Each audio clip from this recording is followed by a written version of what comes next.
Sir what's your name? English. How is the paper? Good. जो quant का जो प्रश्न आता है उसका लेवल क्या था? क्वांट का मतलब जो सिंपल क्वांट था वो हार्ड था, जो एडवांस क्वांट था वो सिंपल था। अच्छा अच्छा। वैसे बात है। और कोडिंग डिकोडिंग? कोडिंग थोड़ा लेवल का होता ही है, वो तो हाई हार्ड। अच्छा, ये कोडिंग डिकोडिंग से कितने प्रश्न आते हैं? दो क्वेश्चन थे कोडिंग के। दो प्रश्न थे। और इसमें क्वांट का और वर्बल का और रीजनिंग का कितना कितना क्वेश्चन था? क्वांट के दो पार्ट थे, एक में 25 एक में 14। अच्छा। और रीजनिंग में 15-20 और वर्बल में 25 और सिंपल में 15-20। आपका एजुकेशनल बैकग्राउंड क्या है? BTech BTech C S. जो स्टूडेंट इसका एग्ज़ाम देना चाहते हैं, इस एग्ज़ाम को आपको देने से क्या बेनिफिट? बेनिफिट ये है, सपोज करो मैं दो पार्ट है, कोडिंग पार्ट और विदाउट कोडिंग पार्ट। हाँ। सपोज करो रीजनिंग और वर्बल और एप्टीट्यूड आपका क्लियर हो जाता है, हाँ। तो आपको प्राइम निंजा का वो मिल जाता है पैकेज TCS का। तो अगर कोडिंग का एक क्वेश्चन क्लियर हो जाता है और दो क्वेश्चन क्लियर हो जाता है तो प्राइम का मिल जाता है। प्राइम का मिल जाता है। जो रीजनिंग पूछे जाते हैं इसका लेवल क्या रहता है इसमें? रीजनिंग का तो है ही हार्ड। क्या क्या आते हैं इसमें रीजनिंग? हार्ड में एक सीरीज दे देते हैं। अभी हमारे पास एक क्वेश्चन आया था, तो 6 फ्लोर हैं ABCDEF। हाँ। और A के सामने B बैठा है, B के सामने D बैठा है, D के ऊपर नीचे E है, E के ऊपर F है। बताइए E की पोजीशन क्या है? Sitting arrangement. हाँ, सिटिंग अरेंजमेंट के 5-6 क्वेश्चन। ब्लड रिलेशन से भी सवाल आते हैं। हाँ, तीन क्वेश्चन ब्लड रिलेशन के भी थे। अच्छा, सेलोलॉजिज्म से चलो रिलेशन नहीं थे। और क्या आए थे रीजनिंग में? बस इतना ही था ये। और क्वांट में क्या क्या आए थे? पॉइंट में 15 क्वेश्चन थे, काफ़ी थे। का 15 क्वेश्चन। और जो एडवांस से आते हैं ज्योमेट्री ट्रिग्नोमेट्री ये सब नहीं, ये नहीं था। ये क्या थे एडवांस नहीं में? थे। एडवांस में ये ट्रिग्नोमेट्री वगैरह नहीं था। नहीं थे। नहीं। और इंग्लिश इंग्लिश के 25 क्वेश्चन थे। हाँ। और 10-15 क्वेश्चन ग्रामर के बेस थे। 4 पैराग्राफ थे, उसमें से बताना है क्या है, उसके पैराग्राफ के ऊपर समरी बतानी है। एक वर्ड दे दिए, 2 वर्ड दे दिए तो उनकी मीनिंग बताओ। ये इस स्तर से थे। शुभ नाम क्या हुआ sir? Himesh. Thank you so much, all the best.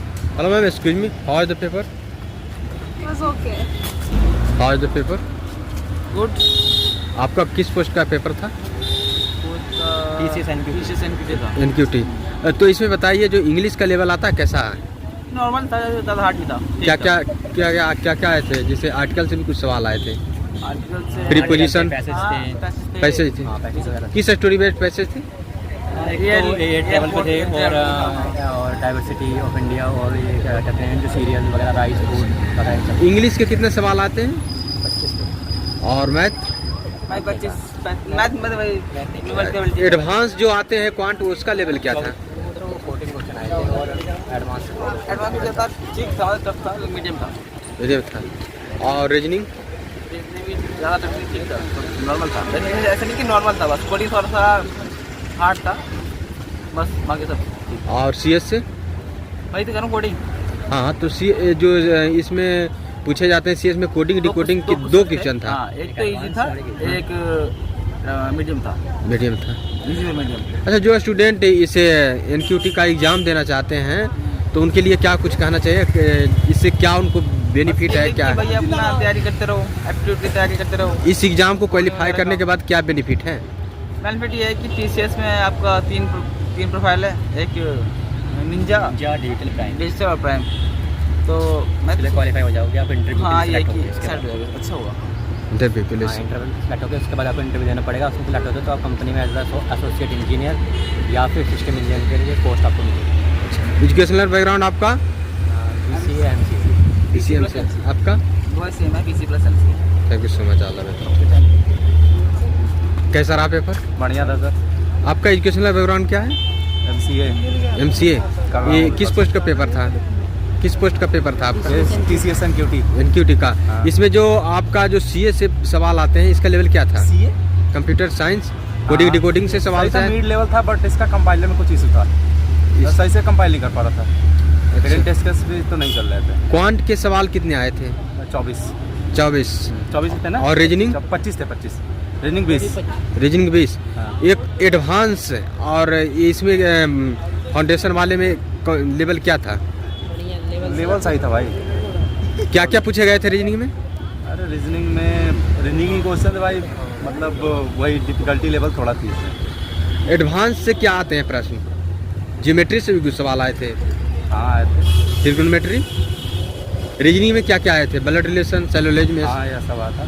सारे आए थे। फिलिंग टॉप लेवल पे उसके मिड में कोई सर्किल में बैठा है तो उसका कौन सा साइड रहेगा फेस टू फेस, कौन किस लेवल का किसके साइड फेस टू फेस रहेगा। हाँ, आपको CS से कितना क्वेश्चन आए थे? एक सेकंड कॉल आ रही भाई। Hello. Hello ma'am, excuse me, how the paper? क्या? पेपर का तो ठीक था बट हमसे हुआ नहीं। क्वांट का लेवल क्या था? कौन का लेवल इजी था। कैसा रहा लेवल सर प्रश्न का? क्या लेवल क्या रहा? बढ़िया था, ठीक था लेवल तो। क्वांट का लेवल क्या था? क्वांट का लेवल जो बेसिक वाला था वो तो मतलब नॉर्मल सा था। एडवांस वाला भी थोड़ा आसान ही था, ज़्यादा मुश्किल नहीं था। नहीं था। और CS से जो प्रश्न आए कोडिंग डिकोडिंग? कोडिंग वाले तो बहुत आसान थे, दोनों ही आसान थे। दो प्रश्न थे। हाँ, दोनों ही आसान। और इंग्लिश में क्या क्या आए थे सवाल? इंग्लिश में वो कॉम्प्रिहेंशन आया था और एरर चेक करने को आया था बस। एरर। पैसेज किस स्टोरी बेस्ड था? हाँ, पैसेज जो आए थे किस स्टोरी बेस्ड था? अलग अलग थे, मतलब 2-3 थे अलग अलग स्टोरी पे बेस्ड थे। कुछ इन्फ्लेशन पे था एक, और बाकी नहीं आया। एजुकेशनल बैकग्राउंड क्या था आपका? बीटेक CS से। CS। अच्छा, जो स्टूडेंट इस एग्ज़ाम को प्रिपेयर करना चाहते हैं उससे इस एग्ज़ाम को क्वालिफाई करने के बाद क्या बेनिफिट उन्हें? जॉब अपॉर्चुनिटीज़ मिलती है। अच्छा, थैंक यू सो मच। आप पेपर दे कर आ रहे हैं आप? बताइए, आप कौन सी पोस्ट दे कर आ रहे हैं? किस पोस्ट का पेपर देकर आ रहे हैं? TCS का। NQT। तो इसमें बताइए, जो इसमें क्वांट का जो प्रश्न आते हैं इसका लेवल क्या था? देखिए कुछ हार्ड भी था और कुछ इजी भी था, मतलब मीडियम कह सकते हैं। मीडियम। क्वांट के कितने प्रश्न थे? 20 कुछ स्टूडेंट 25 प्रश्न बता रहे हैं। 25 मिनट थे, 20 क्वेश्चन थे और एक 25 मिनट था और 20 क्वेश्चन। और रीजनिंग का 25 क्वेश्चन। और इंग्लिश नहीं, इंग्लिश मतलब इंग्लिश रीजनिंग मिला ही गया था। कोडिंग 2 क्वेश्चन थे। तो बताइए, इसमें टाइम कितना दिया गया था? 190 मिनट। 190 मिनट। तो इसमें बताइए, जो स्टूडेंट एग्ज़ाम का प्रिपेयर करना चाहते हैं इसे, तो इस क्वालिफाई करने के बाद क्या उन्हें बेनिफिट है? इस एग्ज़ाम को क्वालिफाई करने के बाद 3 इसमें वो होता है, एक निंजा होता है, एक प्राइम होता है, एक डिजिटल होता है। आपका निंजा का 3.5 लाख होता है पैकेज, और डिजिटल का आपका 7 लाख होता है, प्राइम का 9 लाख होता है। तो ये मतलब अगर आप अच्छा से FT कर लिए और ऊपर से 2 कोडिंग क्वेश्चन कर लिए तो सीधा आपका जो प्राइम उसका प्राइम में आप मिल सकता है, जिसका मतलब 9.5 LP होता है। जो इंटर क्वालिफाई किए हैं, इंटर के बाद वो इस फील्ड में आना चाहते हैं, उन्हें क्या आप सजेस्ट करना चाहिएगा? बीटेक कर लो और BCA कर सकते हो, BCA से भी हो सकता है। BCA के बाद MCA जो अगर निकल BCA के बाद भी एलिजिबल हो, MCA के बाद भी एलिजिबल हो, तो आप एक काम करो, अगर BCA के बाद हो जाए तो और बढ़िया बात है। इंटर का मार्क्स भी डिपेंड करता है इसमें क्या? हाँ, 60%। 60% होना चाहिए, वही BCA कर सकते हैं। और BCA में भी मार्क्स का क्या? हाँ, 60% सब में होना चाहिए। शुभ नाम क्या हुआ? Gaurav. Thank you so much. Hello sir, how is the paper? Paper बहुत अच्छा था। अच्छा। कोडिंग क्वेश्चन 2 थे, जिसमें एक बहुत ही ईजी था, बहुत सिंपल था, तो ये हो गया। दूसरे क्वेश्चन में थोड़ा हार्ड रहा बट सही था वो। जो आप NQT का एग्ज़ाम दिए, जो स्टूडेंट 12th के बाद प्रिपेयर करना चाहते हैं इसे, तो उन्हें क्या सजेस्ट करना चाहिएगा आप? 12th के बाद आप मेरे C से स्टार्टिंग करिए, C लैंग्वेज होती है उससे स्टार्टिंग करिए। एरे स्ट्रिंग के कंसेप्ट पढ़िए, वो ज़्यादा हेल्प करेगी। ज़्यादा है। इसमें क्वांट के लेवल क्या थे? क्वांट का लेवल ईजी था। कितने क्वेश्चन थे क्वांट का? क्वांट में 20 क्वेश्चन थे, एक 25 क्वेश्चन था। क्या क्या पूछे गए थे क्वांट? क्वांट में यही था तुम्हारा नंबर सीरीज वगैरह ये सब। और रीजनिंग तो यही था, कोडिंग डिकोडिंग ये सब था। एडवांस से जो सवाल आए उसका लेवल क्या था? एडवांस का एरे का एक क्वेश्चन था। इसमें मेंसुरेशन से भी कुछ सवाल आए थे क्या? मेंसुरेशन से सिर्फ एक क्वेश्चन था, मीन निकालना था उसमें। ट्रिग्नोमेट्री नहीं था। नहीं था। Thank you so much. All the best. ठीक। कैसा रहा सर लेवल? आपका क्वांट का लेवल क्या था इसमें? क्वांट का क्वेश्चन कैसा था? बोला। आपका एजुकेशनल बैकग्राउंड क्या है?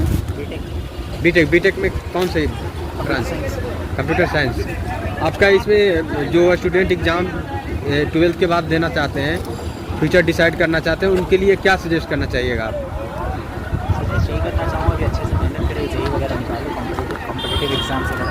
अच्छा, ये से एग्ज़ाम एनक्यूटी का एग्ज़ाम क्वालिफाई करने के बाद क्या बेनिफिट है जो स्टूडेंट?